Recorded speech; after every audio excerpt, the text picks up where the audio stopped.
L'Ascari Cefalù giunto all'ultima fatica interna della sua regular season con la testa già rivolta ai playoff, ma di fronte c'è un Città di Mistretta che cerca di chiudere nel miglior modo possibile una stagione che deve portare quantomeno a evitare i playout. Si gioca in un Santa Barbara come sempre pieno, ovviamente per quella che è la capienza consentita. Comincia il film della partita con i padroni di casa che cercano subito di attaccare. Qui c'è un calcio d'angolo, l'uscita del portiere, poi non riesce a ribadire in rete Monaco. Tante novità nella formazione di Mister Grimoto, che qui va sotto col colpo di testa vincente da parte di Tarantino. E allora al minuto 25 segnano gli ospiti in completa tenuta verde con il proprio numero 21 che esulta davanti al settore riservato alla tifoseria ospite, ma non ci sta il Lascari Cefalù, che qui ancora una volta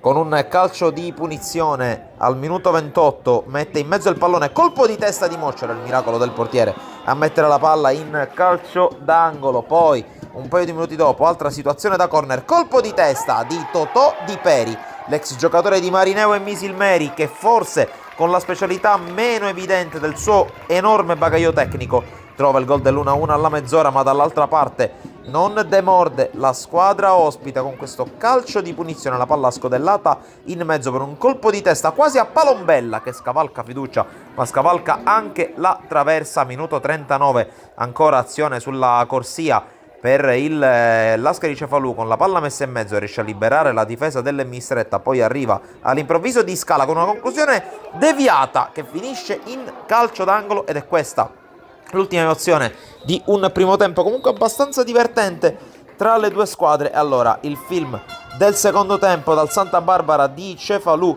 con il Lascari che cerca di spingere forte sull'acceleratore. Allora lo scoccare dell'ora di gioco, la palla finisce sul destro di Danny Moccero che va alla conclusione, molto stretta, molto angolata e soprattutto vincente. La solita perla, il solito zampino di Danny Moccero, sorpasso Lascari Cefalù, con poi ancora un'azione da parte dell'attaccante scatenato, cerca di andare in porta praticamente col pallone, poi non vede la presenza di un compagno a centro area, va a calciare da solo, la palla finisce fuori. 68esimo, si riaffaccia in avanti il Città di Mistretta con questa azione sull'auto di sinistra, conclusione di Pruiti, blocca Ferreri, subentrato nel secondo tempo a Fiducia. Poi dall'altra parte, a un quarto d'ora dalla fine, ancora una volta Moccero scatenato, porta la palla sul destro, porta a spasso la difesa del Mistretta, però non trova la porta. E veniamo dunque al minuto 77, quando c'è ancora un'azione d'attacco sull'out di sinistra per il Città di Mistretta con l'affondo, il contrasto, il fallo, il calcio di rigore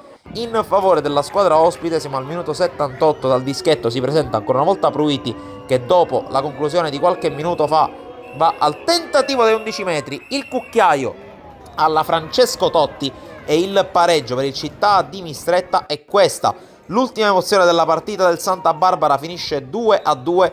Lascari che si proietta al playoff da affrontare contro la Supergiovane Castelbuono, Città di Mistretta che invece riesce ad evitare la retrocessione. Da Sportisile è tutto, alla prossima.